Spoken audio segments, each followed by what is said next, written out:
I woke because the hallway light was off. That sounds like a strange reason to wake up, but in our house, the hallway light stayed on every night until Mom finished her midnight check.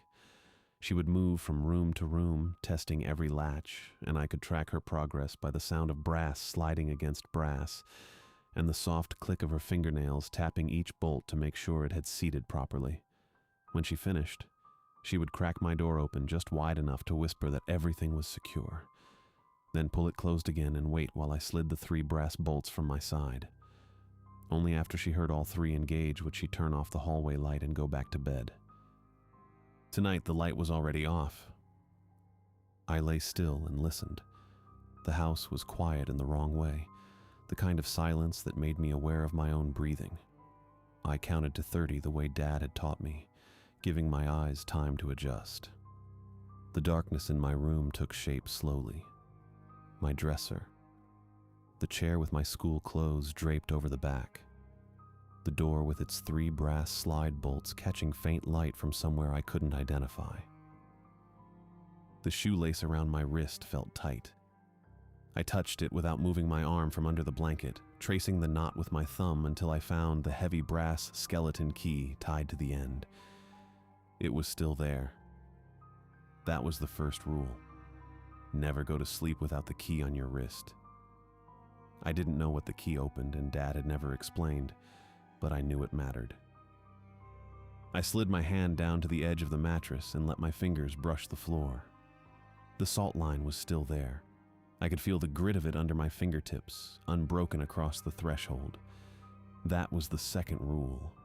Every door had to have salt on the inside, and if the line ever broke by itself, I was supposed to yell for Dad immediately. The bathroom door was open. I could see it from my bed because my door faced the hallway, and even in the dark, I could make out the shape of the bathroom doorway across from me. The door was hanging open maybe 6 inches, and I could see the edge of the sink and the corner of the mirror catching some faint glow I still couldn't place. Mom always latched the bathroom door after brushing her teeth. Always. She latched every door in the house before sunset, and she checked every latch again at midnight, and she had never once forgotten. I thought about calling for her, but my throat felt tight and I wasn't sure I wanted to make noise. Something knocked. It came from the linen closet at the end of the hall. 3 soft raps like knuckles on wood. The linen closet was too narrow for anyone to stand inside.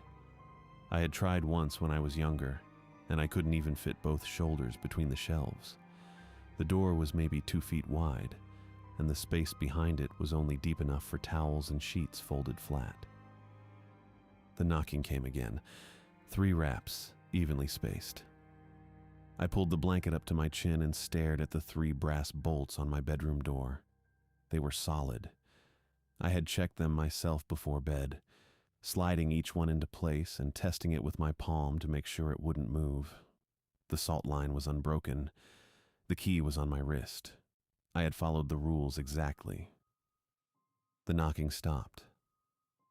I waited, counting my heartbeats the way I counted seconds when I was trying to fall asleep. I made it to 47 before I heard the soft creak of a hinge, and then the bathroom door swung open the rest of the way. It moved slowly, like someone was pushing it with one finger, and it stopped when it touched the wall. I didn't move. Mom had made me repeat the rules every night before bed, and I could hear her voice in my head now, soft and careful, the way she always sounded when she was teaching me something important. If knocking comes from the wrong side of a door, do not answer it, no matter who asks.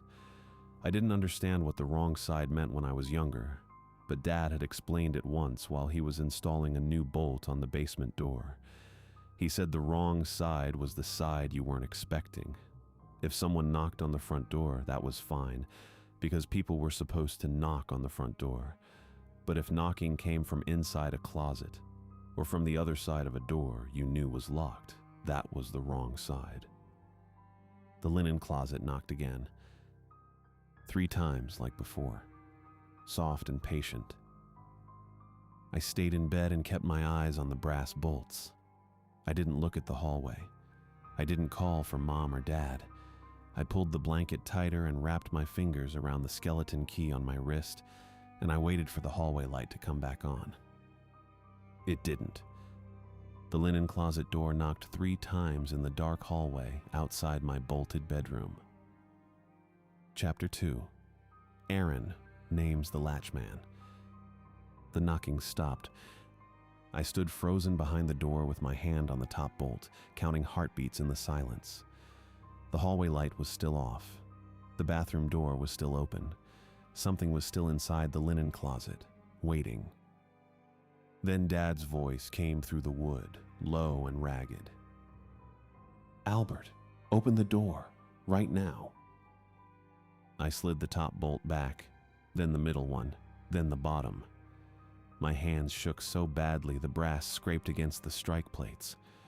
When I pulled the door inward, Dad fell through the gap and grabbed me by both shoulders before I could step across the salt line. His hands were torn open. Blood ran from his palms down his wrists and soaked through the front of his shirt in a dark stain that looked black under the moonlight coming through my bedroom window. He was breathing hard, and his eyes were too wide, like he had been running from something that was still close enough to hear us. "Where's Mom?" I asked. He did not answer. He just held my shoulders tighter and looked at me the way people look at you when they are about to say something that will not go away once they say it. "Your mother opened the basement door," he said. "She heard her sister calling from the other side. It was not her sister. The latchman got inside." I did not understand what he meant, but I understood the way he said it. Mom was gone, not missing, not hurt. Gone in a way that meant she was not coming back through any door I could open. "What's the latchman?" I whispered. "Listen to me." Dad pulled me closer. His breath smelled like copper and salt. "Every door in this house is latched before sunset. Every threshold gets salt. No cabinet, no closet, no bathroom, no bedroom, and no basement door stays cracked after dark. If knocking comes from the wrong side, you do not answer it. Not for me, not for your mother, not for anyone. Brass hurts it. Salt slows it. An unlatched door is an invitation." He let go of one shoulder and reached down to check the brass skeleton key tied around my wrist with shoelace. The key was still there, warm against my skin. He touched it once, carefully, like he was making sure it had not burned me. "Keep that key on you," he said. "If I am gone and you forget everything else, remember that brass hurts it and doors feed it." "You're not going anywhere," I said. He looked at me for a long time. Then he stood up, wiped his bloody hands on his jeans, and walked toward the stairs. I followed him down to the kitchen. The basement door was closed. The hallway light was on now, bright and buzzing, and I could see everything clearly.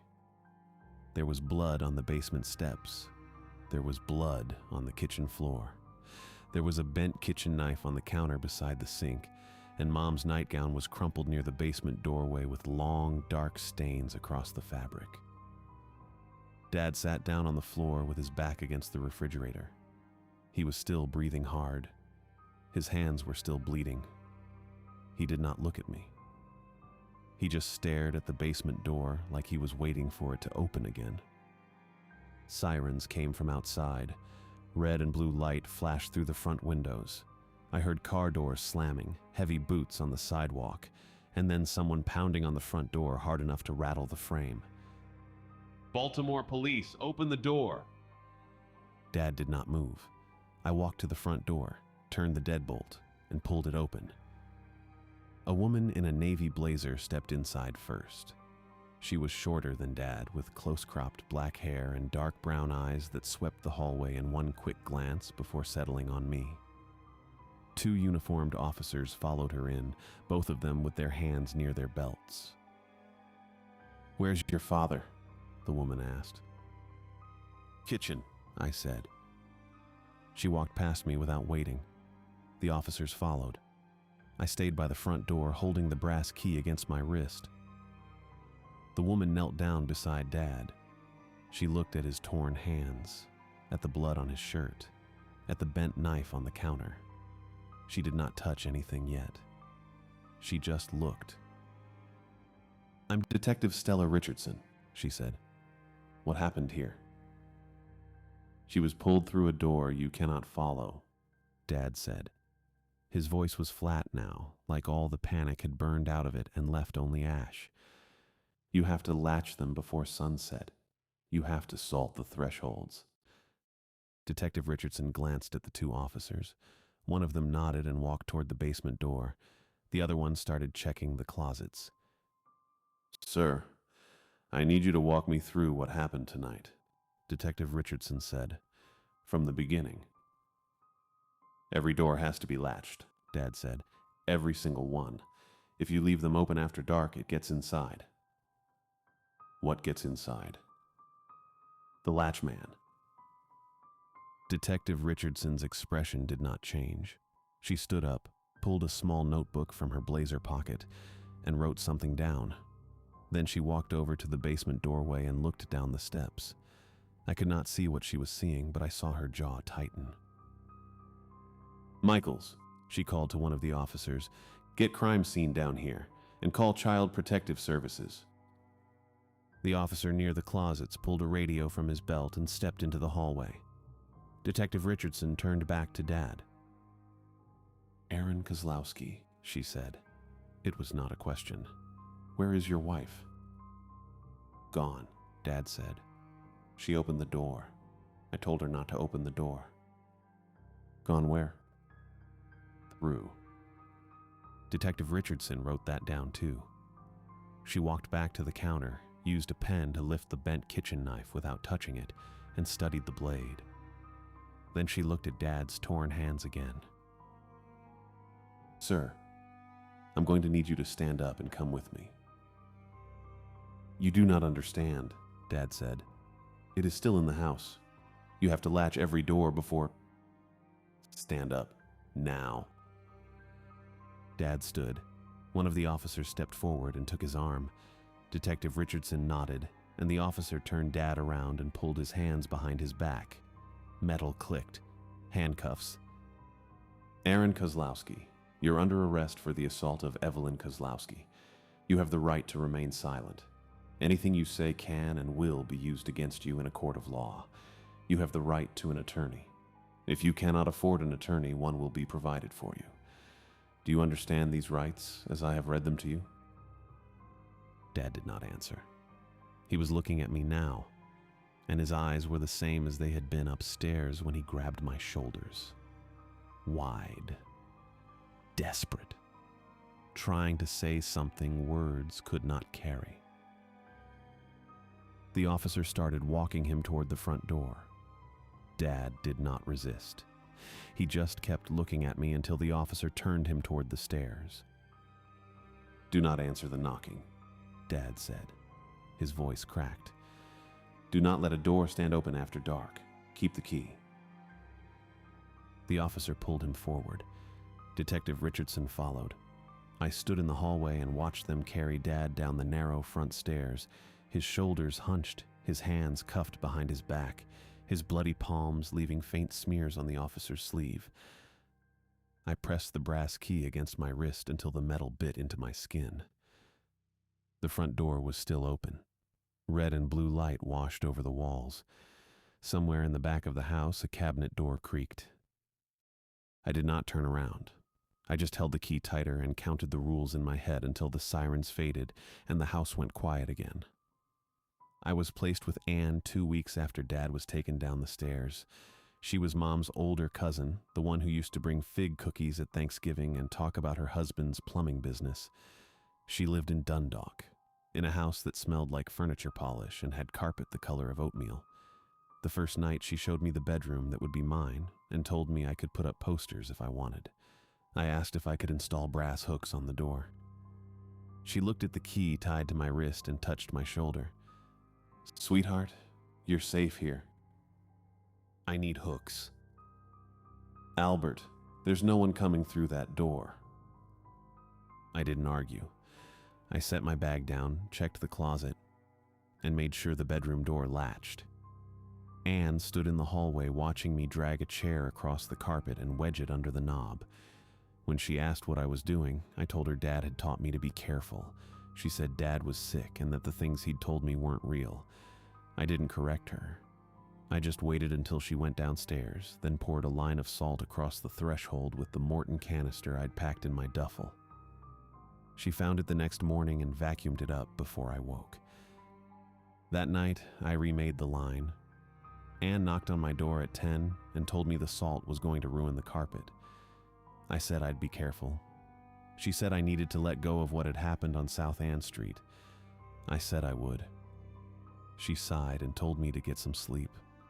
I heard her go into her own bedroom, heard the springs creak when she lay down, heard the house settle into the kind of quiet that should have felt normal. I kept my eyes on the closet door across from the bed. It was hollow core, painted white, and it didn't sit flush in the frame. There was a gap at the bottom, maybe half an inch, just wide enough for something to fit fingers under if it wanted. At 3:13 a.m., I woke to the sound of hinges. I didn't move. I held still under the blanket and listened. The sound was coming from downstairs. Cabinets, opening one after another in a rhythm too steady to be wind or settling. I heard Anne's bedroom door open, heard her feet on the stairs, heard her gasp. I got up, grabbed the key, and went to the top of the landing. Anne was standing in the kitchen doorway with one hand over her mouth. Every cabinet in the room stood open. The ones under the sink, the ones above the stove, the pantry, the cupboard where she kept her good dishes, all of them. The doors hung at perfect right angles like someone had gone through and measured. Anne turned and saw me on the stairs. "Did you do this?" "No." "Albert, if this is some kind of..." "I didn't touch them." She looked back at the cabinets. Her hand was shaking. She walked into the kitchen, closed the nearest one, and it swung open again as soon as she let go. She tried another. Same thing. She tried slamming one shut, and it drifted back open like it was on a spring. I came down the stairs and stopped at the threshold. The salt line I'd poured was gone, swept into the trash that afternoon, and now the kitchen looked like it was breathing. "What is this?" Anne's voice cracked. "What's happening?" I didn't know how to explain it in a way she'd believe. I just said, "I need brass hooks on the doors." She stared at me, then she nodded. The next morning we went to the Home Depot. Anne bought a pack of brass cabin hooks, the kind with a loop and an eye, and I installed them on my bedroom door, the bathroom door, and the door to the basement. She didn't ask why. She just watched me screw them into the wood and test each one twice. That night I hooked every door before I went to bed, and nothing opened. The cabinets stayed shut. The closet stayed closed. Anne didn't mention the salt again, and I kept pouring it every Friday like Dad had said. The trial happened in the spring. Anne took me to the courthouse once, but I wasn't allowed inside the courtroom because I was a witness, and they didn't want me hearing testimony before I gave my own. I sat on a bench in the hallway with a victim advocate who smelled like lavender and kept asking if I wanted water. Through the door I could hear voices. One of them belonged to Assistant State's Attorney Raymond Voss, who Anne said was the prosecutor.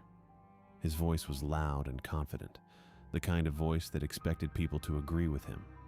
He was showing the jury photographs. I didn't see them, but I heard him describe them. Blood on the basement steps, a bent kitchen knife recovered from the scene, the victim's nightgown, torn and discarded near the washing machine.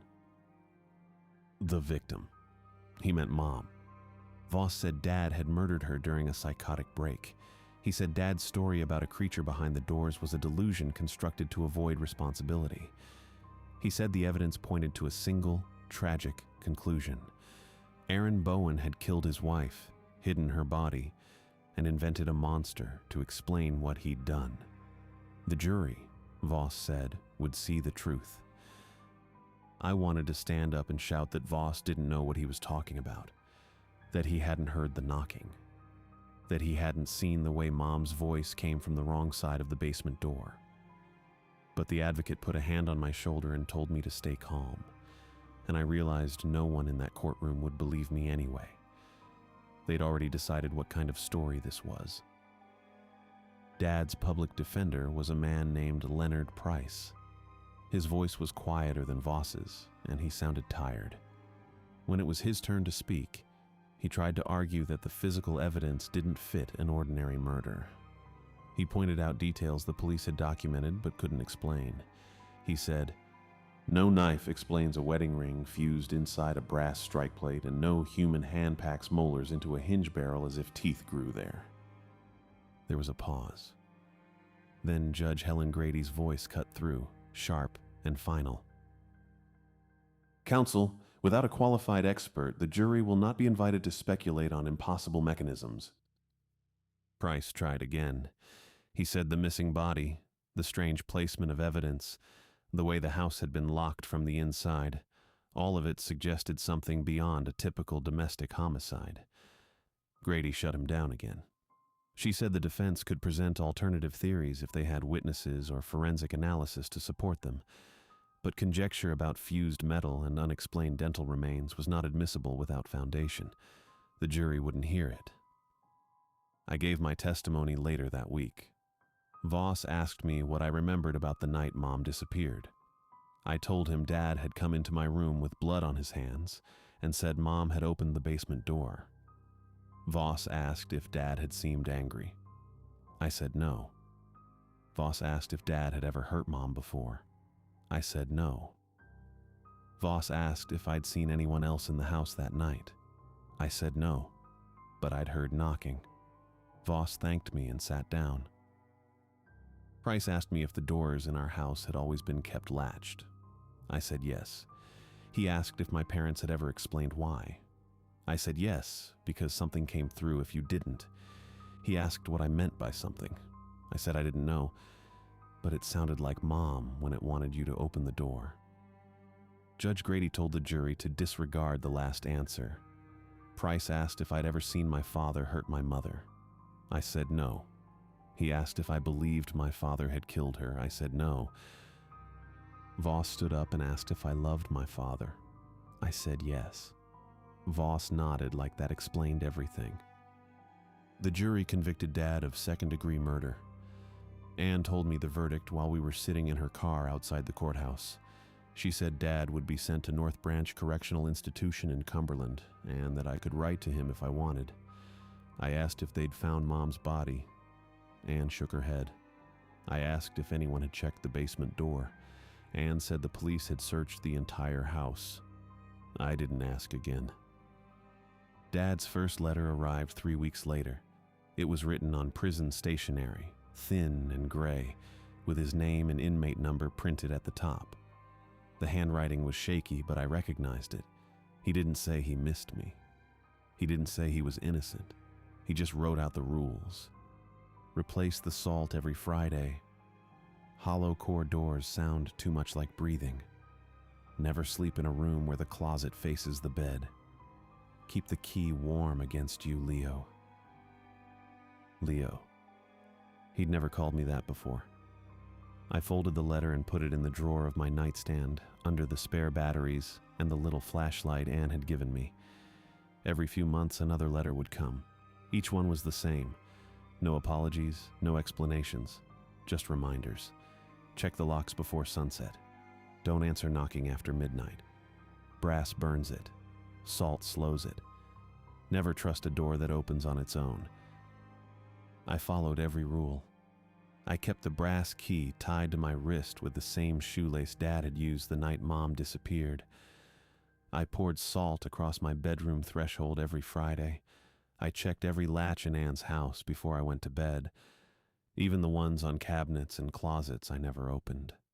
Anne stopped commenting on it after the first year. I think she decided it was easier to let me have my rituals than to fight about them. She never said the word trauma out loud, but I saw the pamphlets she left on the kitchen counter. Coping with loss, when grief becomes obsession. I threw them away. The shoelace rotted after 3 years. I didn't notice at first. I just felt the key shift against my wrist one morning while I was getting dressed for school, and when I looked down, the lace had frayed through. The key dropped onto the carpet. I picked it up and held it in my palm. It was warm.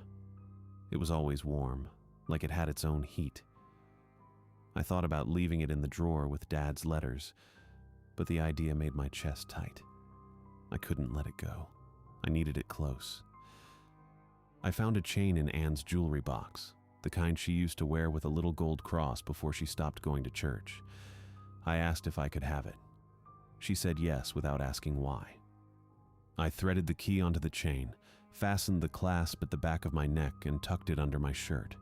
It hung just below my collarbone, resting against my sternum, and I could feel it there every time I breathed.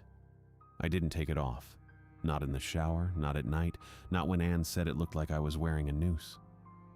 I kept it on, and I kept following the rules, and I told myself that as long as I did, nothing would come through. I moved into my first apartment the month I turned 18. A studio on Eastern Avenue in Highland Town with one door, one window, and a bathroom small enough that I could wedge the door shut with my shoulder while sitting on the toilet. The landlord thought I was joking when I asked him to remove the closet door before I signed the lease. He stopped laughing when I pulled out a $100 bill and told him I'd do it myself if he let me keep the hardware. I took the door off its track that afternoon and carried it down to the dumpster behind the building. The closet looked like an open mouth after that, but at least it couldn't swing shut on its own. The rules became my architecture. I bought brass doorknobs at the Home Depot and replaced every knob in the apartment with ones that felt heavy enough to matter. I kept Morton salt in a paint can beside the threshold, the blue and white label facing out so I'd remember to replace it every Friday. I bought a canvas tool bag from the hardware section and filled it with brass wedges cut from scrap metal, each one filed to a taper that would fit under a hotel door if I ever had to sleep somewhere that wasn't mine. I did not date. I did not invite friends over. I worked construction jobs that paid cash and let me leave before dark, and I came home every night to check the locks twice before I let myself sit down. The apartment stayed quiet for almost 3 months. Then one night in February, I woke to the sound of something pressing against the front door. I didn't hear knocking. I heard the door itself groaning inward, the wood bowing like someone tall was leaning their full weight against it from the hallway. The deadbolt was latched, the chain was fastened, but the door kept bending, the frame cracking at the corners, and I could see the gap widening near the top hinge. I got out of bed and poured a line of salt along the threshold. The pressure stopped. The door settled back into its frame with a sound like an exhale, and I stood there in my boxers with the paint can in my hand until the sky turned gray outside the window. I didn't call the landlord. I didn't call the police. I moved the mattress to the far corner of the room so I could see the door and the window at the same time, and I slept with the brass key under my pillow. It happened again 6 months later in a different apartment. Federal Hill this time, a studio on West Cross Street with better light and a bathroom I could actually turn around in. I'd been careful. New brass knobs, fresh salt, no closet doors left on their tracks. I thought I'd done everything right. I was brushing my teeth one night when I heard my mother's voice coming from inside the medicine cabinet. "Albert," she said, "open up. I just want to see your face." I froze with the toothbrush still in my mouth. The voice was exact, same warmth, same slight rasp she'd had in the mornings before coffee. I hadn't heard it in over 10 years, but I recognized it the way you recognize your own name. "Please, sweetheart," the voice said. "I've been waiting so long." My hand moved toward the cabinet handle. I caught myself an inch away and stepped back so fast I hit the towel rack. The voice kept talking, softer now, like she was tired, like she'd been calling for years and I was the only one who could hear her. I left the bathroom and poured salt across the threshold in a line thick enough to see from the hallway. Then I wedged the bathroom door shut with a chair and sat on my mattress with my back to the wall until the sun came up. I didn't open the medicine cabinet until noon the next day, and when I did, there was nothing inside except my razor and a bottle of ibuprofen. I moved 4 more times over the next 8 years. Hampton, Fells Point, Canton, Butcher's Hill. Every apartment was the same. 1 room, 1 door, 1 window, brass knobs, salt lines, no closets with doors still attached. I learned to check the hinges on bathroom cabinets before I signed a lease, and I stopped renting places where the bedroom faced a hallway I couldn't see from the bed. The rules worked. I never saw the thing clearly, but I saw enough to know it was still trying. Doors I'd locked would bulge inward at 3 in the morning. Voices I recognized would whisper from inside cabinets I knew were empty. Once, in a Canton apartment on South Kenwood Avenue, I woke to the sound of metal scraping metal and found the front door open. Not all the way. 2 inches. The chain was still fastened, the brass links stretched tight across the gap, but someone had opened the door as far as the chain would allow. I sat up slowly and looked at the gap. 3 fingers curled through from the other side. They were long and gray, jointed wrong, like something that had learned the shape of a hand from a diagram, but had never seen one move. The nails were brass, filed to points, and they scraped against the door frame with a sound that made my teeth ache. The chain started smoking where the fingers touched it. Not burning, smoking, like metal left too long on a stove. I didn't move. I didn't breathe. I watched the fingers curl and uncurl, testing the gap. And I thought about my mother opening the basement door because she'd heard her dead sister's voice on the other side. The fingers pulled back. The door swung shut on its own, and I heard the deadbolt slide into place with a click that sounded almost polite. I got out of bed and checked the chain. The brass was scorched black where the fingers had touched it, the metal still warm under my hand. I didn't go back to sleep. I sat on the mattress with the tool bag open beside me and the brass key around my neck, and I watched the door until the sun came up over the harbor. The rules worked, but they were all I had. No closets, no cracked doors, no cabinets left open after dark, salt on every threshold, brass on every knob. I followed them the way other people followed recipes, and my life got smaller every year. I was 28 years old, and I lived in a studio apartment with no closet doors, no friends, and a paint can full of salt beside the front door. I went to work. I came home. I checked the locks. The thing that had taken my mother was still out there, still pressing against doors I'd latched, still whispering with voices I recognized. And I was still afraid. I was 28 years old when I finally drove west to see my father. The trip took 3 hours through counties that had nothing to do with Baltimore. The highway carried me past farmland, state forests, and small towns where no one had heard of Fells Point or the row house on South Ann Street. I had spent 20 years keeping doors latched and salt lines fresh. 20 years believing the rules would hold if I followed them exactly, but the Canton apartment had proven what I already knew. The latchman had not forgotten me. It was only waiting. North Branch Correctional Institution sat against the side of a mountain like something that had been pushed there and left. The parking lot was gravel.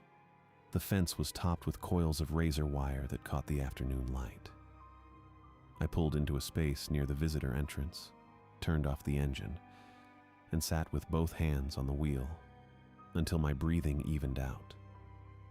The brass skeleton key hung under my shirt on its chain. I touched it through the fabric the way I had touched it every morning since I was 8, and then I got out of the car. The intake process took 40 minutes. They made me empty my pockets into a plastic tray, pass through a metal detector, and sign a log that listed my relationship to the inmate as son.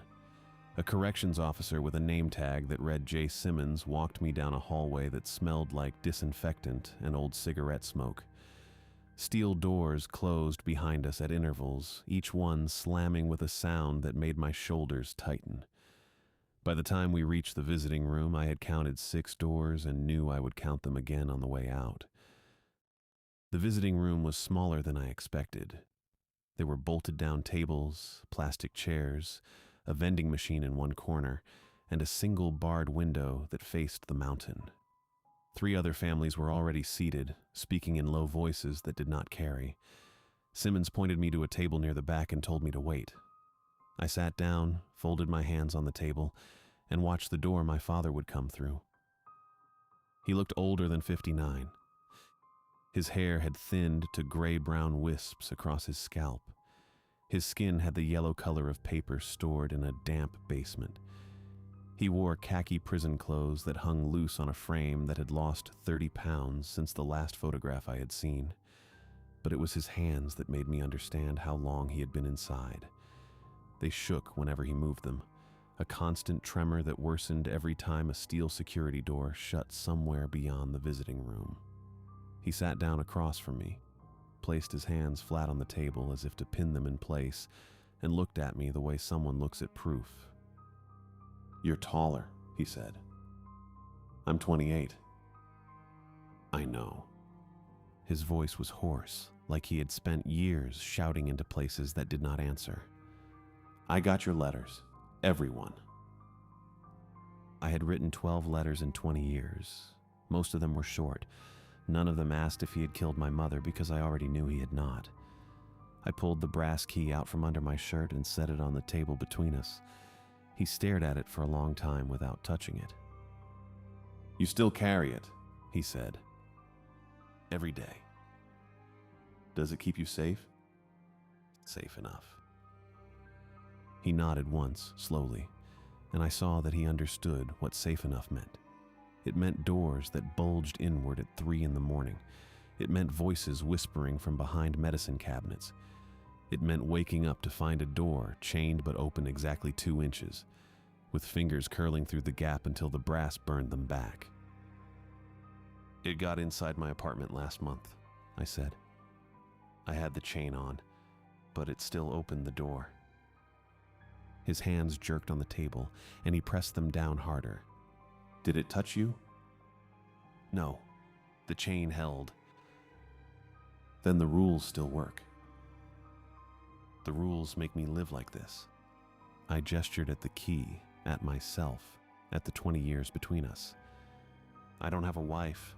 I don't have friends. I rent studios because I can't handle more than 3 doors, and I replace salt every Friday like it's a second job. The rules work, but they're not enough." He was quiet for a moment. Another steel door slammed somewhere in the building, and his shoulders flinched. When he spoke again, his voice was lower. "The police photographs didn't show the worst of it," he said. "They found your mother's left eye pressed flat behind the peephole, her hair braided through the basement deadbolt, and fingernails buried under your bedroom threshold. Stella Richardson said I staged it because that was easier than saying no man could have done it." I felt my stomach tighten. I had read the trial transcripts years ago, but the physical evidence had been listed in clinical terms that made it sound like something a prosecutor invented. Hearing it from him made it real again. "Why didn't you tell them what it was?" I asked. "I did." He smiled without humor. "Detective Richardson wrote it down as a paranoid delusion. The prosecutor used it to prove I was insane. My lawyer tried to argue the evidence didn't match human capability, but the judge ruled it irrelevant without expert support. Nobody wanted to say the word monster in a courtroom, so they called me a murderer instead." "But you knew what it was." "I knew because my grandmother told me." He leaned forward slightly, and his voice took on the rhythm of someone reciting something he had memorized long ago. "Maria Bowen warned me about the latchman when I was a boy in that same house. She said it had followed our family since her father, Stephen Bowen, bought a salvaged brass church bell from a demolition yard near Fell Street in 1932. I had heard the name Maria once or twice growing up, but always in passing. She had died before I was born, and my mother had only mentioned her as someone who knew old stories about the neighborhood. I had never connected her to the rules. "What did the bell have to do with it?" I asked. "Stefan used pieces of it to repair the row house locks," he said. "He didn't know the bell had been used to seal something away. When he built the locks from that brass, he turned the house into both cage and doorway. The locks held part of the latchman in place, but they also marked the house as the place it could reach through." I thought about the South Ann Street row house, the way every door had felt wrong even in daylight, the way the basement door had always seemed to breathe when no one was looking. I thought about the brass knob I had carried from apartment to apartment, the strike plate with my mother's wedding ring fused into it, the way every lock I installed felt like it was holding back pressure from the other side. "Maria said it doesn't live in darkness, and it doesn't live in walls," he continued. "It lives in the narrow place between a door being closed and a door being opened. Every latched door pins part of it. Every brass lock burns it. That's why the rules work, Elias. They're not superstition. They're the only thing that keeps it from spreading through every door in the world." He used my old name without thinking, the name I had been born with, and I did not correct him. In this room, with these words between us, I was still the 8-year-old boy who had watched his father's hands bleed. "You said the basement door was the first wrong door," I said. "What does that mean?" "It means Stefan first heard knocking from that door in 1934, 2 years after he installed the locks. Maria believed the latchman's full body could only be reached through that door, because that was where the bell brass first made contact with the thing it had been used to seal. Every other door in the house was just an echo, a way for it to reach through, but the basement door was the source." I felt something shift inside my chest, a sensation like a lock turning over. "You're saying the basement door leads to it?" "I'm saying the basement door leads to the place where it lives." He paused, and when he spoke again, his voice was so quiet I almost did not hear him. "Maria preserved one rule I never taught you. She said if someone crossed in carrying brass from the house and buried the central hinge in salt, the thing could be fixed shut forever." I stared at him. The visiting room was full of low voices, the hum of the vending machine, the distant sound of steel doors closing.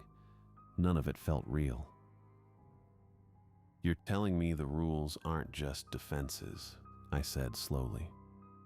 "They're instructions."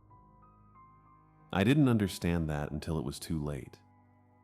His hands shook harder, and he pulled them off the table into his lap. "Your mother died because I thought the rules were only about survival. I thought if we followed them exactly, the latchman would leave us alone. But it doesn't leave anyone alone, Elias. It waits. And the only way to stop it is to go through that door and finish what Stefan started when he broke the bell."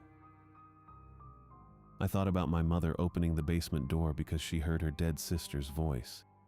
I thought about 20 years of locked cabinets, salt lines, and brass keys. I thought about the thing's fingers withdrawing through the gap in my apartment door, burned but not destroyed. "Why didn't you try?" I asked. He looked at me with eyes that had spent 2 decades in a place where steel doors slammed every hour. "Because your mother died before I understood. And after they arrested me, I didn't have the house anymore. I didn't have the brass. I didn't have anything except the rules. So I wrote them down and sent them to you. I thought if I could keep you alive long enough, maybe you'd figure out what I couldn't." He reached into the pocket of his prison khakis and pulled out a folded piece of paper. He smoothed it flat on the table, and I saw that it was a quitclaim deed for the South Ann Street row house, already filled out in his shaking handwriting. My name was written in the grantee line. His signature was at the bottom, notarized by someone with the title Correctional Facility Notary Public. "The house has been vacant since the trial," he said. "It's still under family ownership. Anne kept paying the taxes because she didn't know what else to do with it. I'm signing it over to you." I looked at the deed, at the address I had spent 20 years trying to forget. You want me to go back? I want you to finish it. He slid the paper across the table toward me. The brass is still there. The basement door is still there. And the latchman is still waiting for someone to open it the right way. I picked up the deed with hands that felt steadier than they should have. The paper was thin, institutional, the kind of document that carried weight only because the world agreed it did. But underneath it, I felt the real weight of what he was giving me. Not property, not inheritance, permission. If I go in, I said, I might not come out. I know. And if I don't come out, you'll still be in here. He smiled, and it was the saddest thing I had ever seen. I've been in here for 20 years, Elias. I'll be in here 20 more. But if you go through that door and bury the hinge the way Maria said, maybe no one else will have to follow the rules the way we did. Maybe no one else will lose someone the way I lost your mother. I folded the deed and put it in my pocket. The brass key was still on the table between us, and I picked it up and hung it back around my neck. He watched me do it, and I saw relief cross his face. Thank you, he said quietly. For what? For carrying it this long. Simmons appeared at the edge of the room and gestured that visiting hours were ending. I stood up, and my father stood with me. For a moment, I thought he might try to hug me, but he only placed one shaking hand on my shoulder and squeezed once. Every latch, Elias, he said. Every single one. I know. And don't answer it, even if it sounds like her. I won't. He let go, and Simmons led him back through the door he had come from. I watched him go, his khaki uniform disappearing into the hallway where steel doors waited to close behind him. Then I turned and walked back through the visiting room, past the families still speaking in low voices, past the vending machine and the barred window that faced the mountain. The quitclaim deed was in my pocket. The brass key was around my neck. And for the first time in 20 years, I understood that the rules had never been about keeping me safe. They had been about keeping me ready. The quitclaim deed sat on my kitchen counter for 3 days before I touched it. Every time I walked past, I saw Dad's signature at the bottom, shaky but deliberate, next to the notary stamp from North Branch Correctional Institution. The house on South Ann Street was mine now. Had been mine, technically, since the moment Judge Grady's gavel came down in 1997. But the paperwork made it real in a way that 20 years of memory hadn't. I didn't pack boxes. I didn't call a moving company. I went to the Home Depot. The tool aisle smelled like sawdust and machine oil. I walked past the pneumatic nailers, the framing hammers, the cordless drills, until I found what I needed on the bottom shelf near the concrete anchors. Ramset Cobra Plus, powder-actuated fastening tool. The box showed a construction worker driving pins into concrete like it was butter. I picked it up, felt the weight, and added it to my cart. Then I went back for the yellow loads, .22 caliber powder charges, 50 rounds to a box. The cashier didn't ask what I was building. Granger was harder to explain, even to myself. The silicon bronze rods came in 3-foot lengths, each one stamped with an alloy code I didn't understand. The clerk asked if I needed them threaded. I said no. He asked if I needed them cut. I said I'd handle it myself. I bought 3 rods, paid cash, and carried them out to my truck in a length of PVC pipe I'd picked up on the way. Back at my apartment in Canton, I set up a workbench using 2 sawhorses and a sheet of plywood. I measured the rods with a tape measure, marked them every 6 inches with a Sharpie, and used a hacksaw to cut them into stakes. The bronze was softer than steel, but harder than copper. It took 40 minutes to cut the first one. By the third, I'd figured out the rhythm. Each stake came out the length of a railroad spike, thick as my thumb, with one end filed to a blunt point. I tested the first one against a scrap of 2x4, loading the Ramset with a yellow charge and bracing the tool against the wood. The crack was louder than I expected. The stake went through the board and into the concrete floor beneath it, sinking 3 inches deep before it stopped. I pulled it out with pliers. The tip was still sharp. I kept practicing. I drove stakes through oak planks, through stacked plywood, through a rotted beam I'd pulled from a dumpster behind a renovation site. The ramset kicked every time, and my wrist ached by the end of the first night, but I got faster, more accurate. By the end of the week, I could sink a bronze stake straight through hardwood without the tool slipping. That was when I knew I was ready to carry salt. The Home Depot didn't sell the kind I needed. I had to go to a feed supply store in Dundalk, the kind of place that sold 50-pound bags of rock salt for de-icing farm roads. I bought 6 bags and loaded them into the bed of my truck one at a time. My hands burned where the coarse crystals rubbed against my palms. By the time I reached South Ann Street, the skin was cracked and weeping. The row house looked smaller than I remembered, narrower. The brick facade was the same dull red it had always been, but the windows were dark. The front step was cracked, and someone had nailed plywood over the basement window well. I parked on the street, left the salt in the truck, and went inside with just my keys and a flashlight. The air smelled like mildew and old wood. The floorboards creaked under my boots. I walked through the kitchen, past the table where Mom used to fold laundry, past the narrow stairs Dad had carried me down the night the police came. The basement door was still there, still painted green, still fitted with the same brass knob and strike plate it had worn in 1997. I knelt in front of it and unscrewed the knob with a flathead screwdriver. The threads were stiff with rust, but they gave. The knob came off in my hand, heavy and tarnished, with a square spindle still attached. I set it on the floor and went to work on the strike plate. The screws were worse. One of them had stripped years ago, maybe decades. I had to drill it out with a bit that screamed against the old wood. When the plate finally came free, I held it up to the light and saw what Detective Richardson had missed or ignored. Mom's wedding ring was fused into the brass, melted and re-solidified so cleanly that it looked like it had been cast that way. The gold had turned greenish where it touched the metal. I touched it once, gently, and felt nothing. No heat, no cold, just a ring that had no business being inside a door. I added the strike plate to the knob. Then I pulled the skeleton key from around my neck, the one I'd worn since I was 8, and laid it beside them. 3 pieces of brass, 3 pieces of the house. Dad had said the door place had to be entered with something from the house, something that had touched the thing and survived. I didn't know if that was enough, but it was all I had.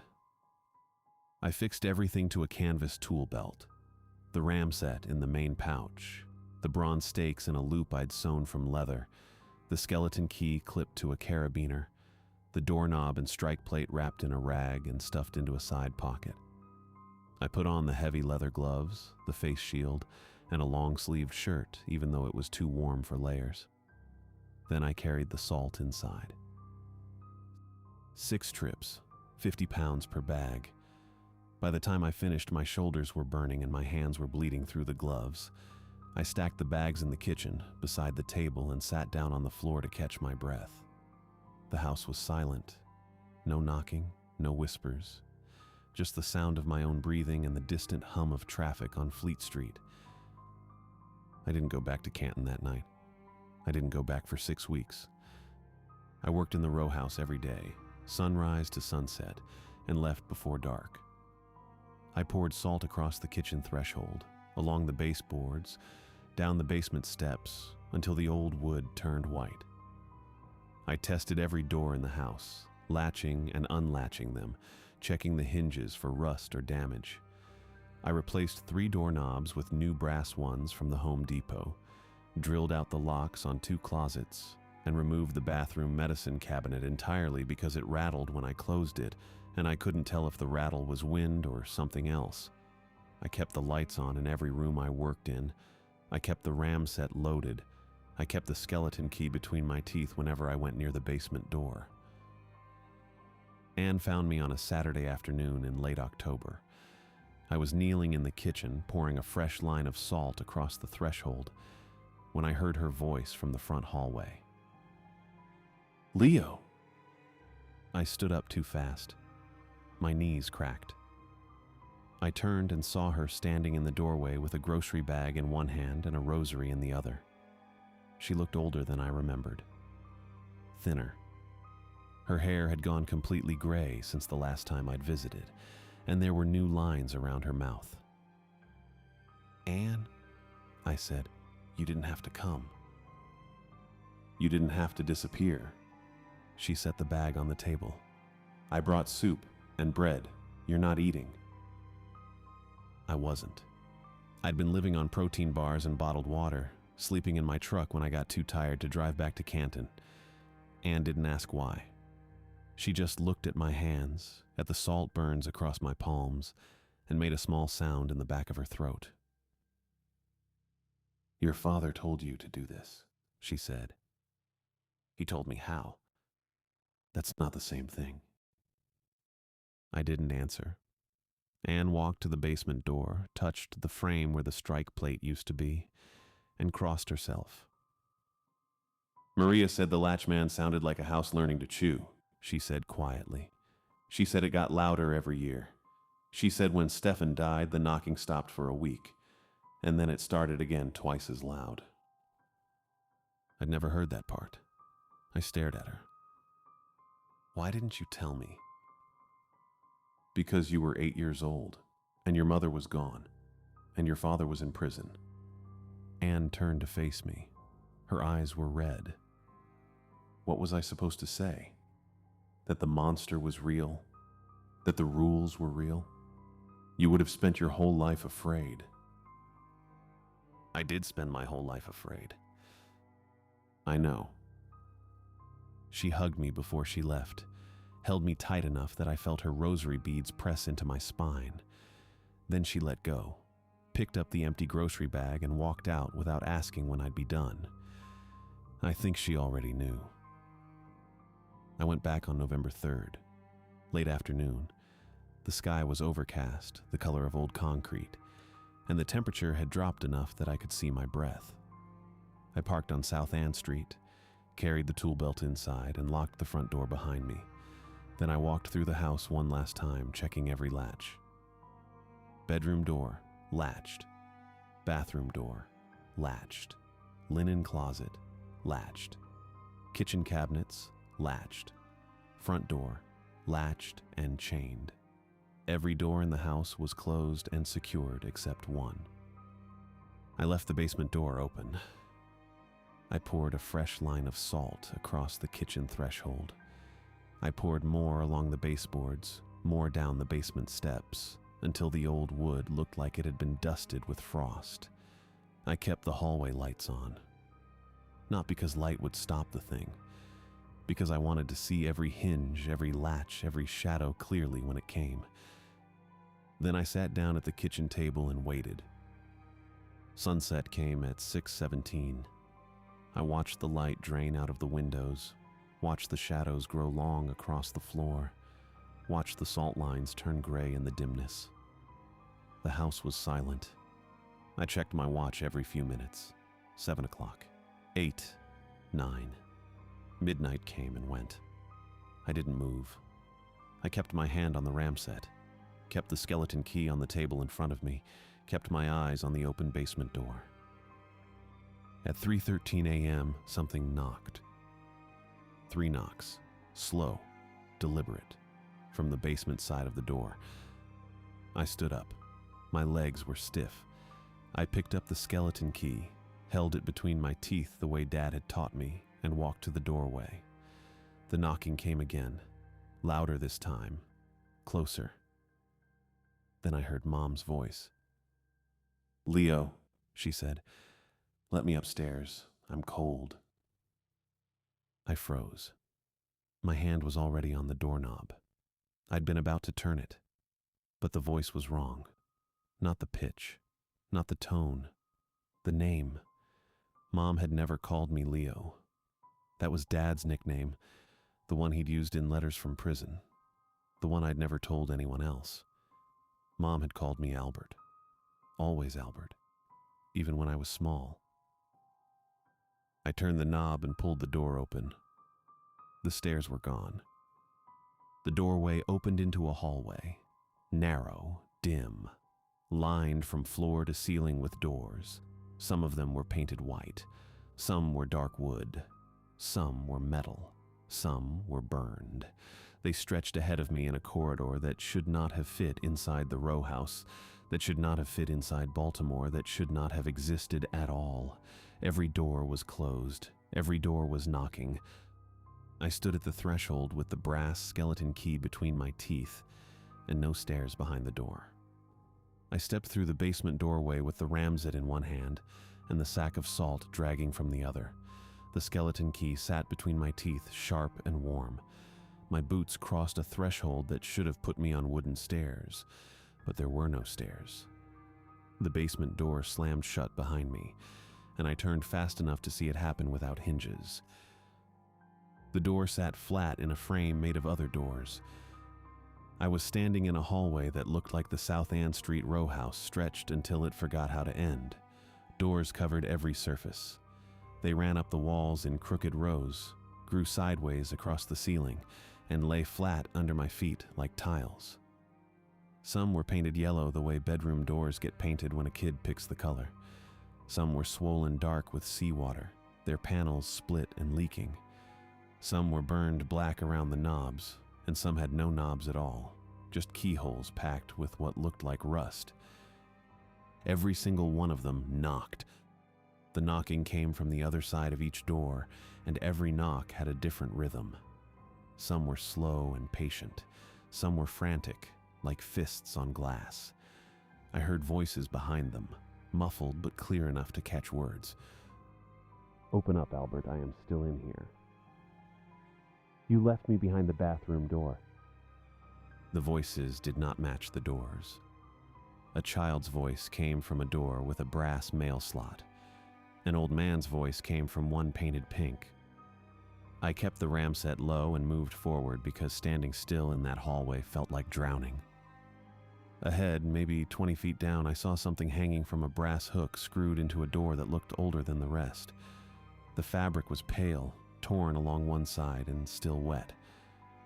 Mom's nightgown. I knew it before I got close. I had seen it in photographs the prosecutor showed at trial, the ones where Detective Richardson pointed at bloodstains shaped like handprints. The nightgown hung exactly the way it had the last time I saw her wearing it, the night she came into my room to check the locks and said goodnight in a voice that sounded tired but safe. I reached out. The fabric was cold and slick under my fingers, heavier than cloth should be. When I pulled my hand back, my palm was wet with something darker than water. The door at the end of the hall opened.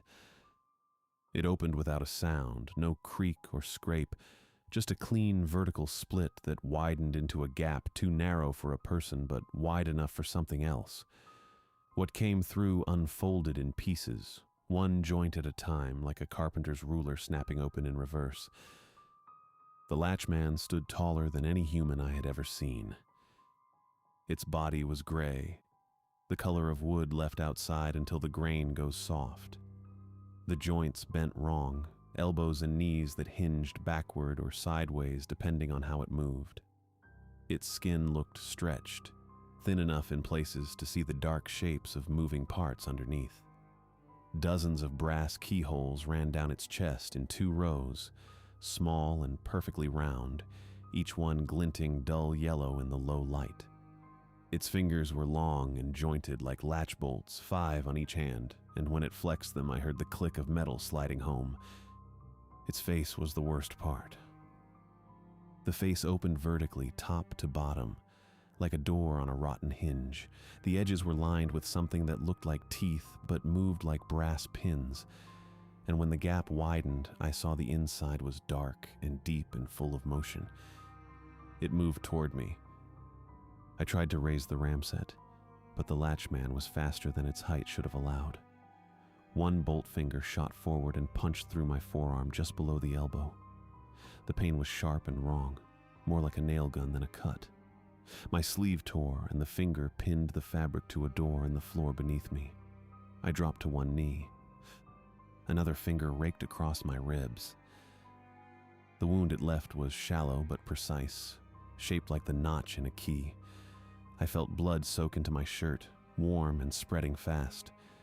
I tried to pull free, but the bolt through my sleeve held tight. The latchman leaned down. It spoke in Dad's voice first.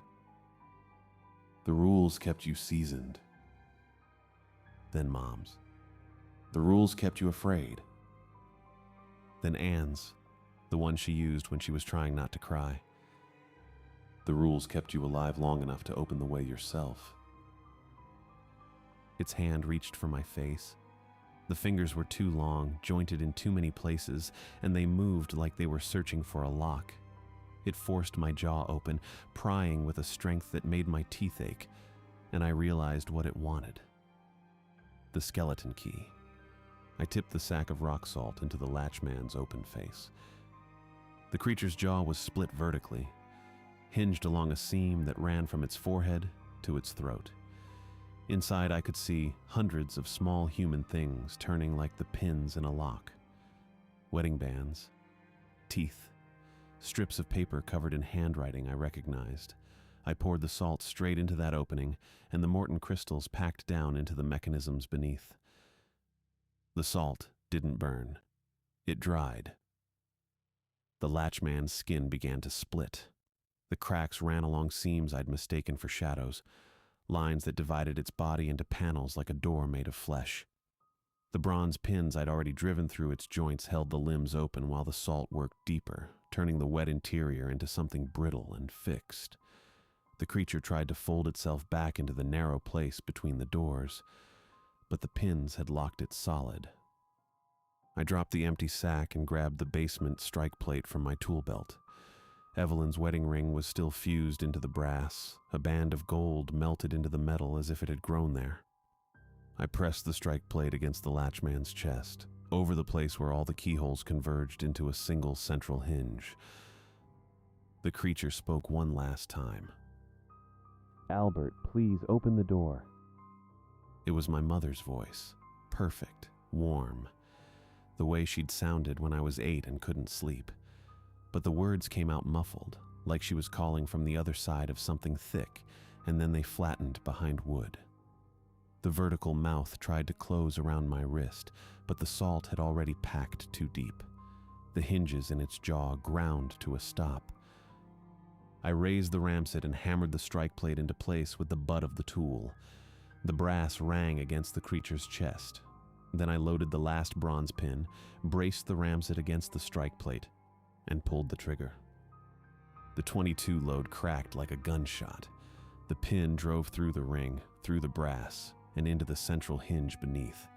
I felt the impact travel up through my arm as the bronze punched home and locked. Every door in the hall slammed shut at once. The sound hit me like a shockwave. Dozens of doors, maybe hundreds, all closing in the same instant. The force picked me up off the floor and threw me backward. I flew through the basement doorway, still clutching the ramset, and my back hit something hard and flat. The kitchen floor. I was lying on cracked linoleum in the South Ann Street row house, staring up at the water-stained ceiling. My ribs screamed where the latchman had raked me. My forearm was bleeding through my sleeve. The basement door was closed in front of me, the wood scorched black around the knob. I waited for the knocking to start. It didn't.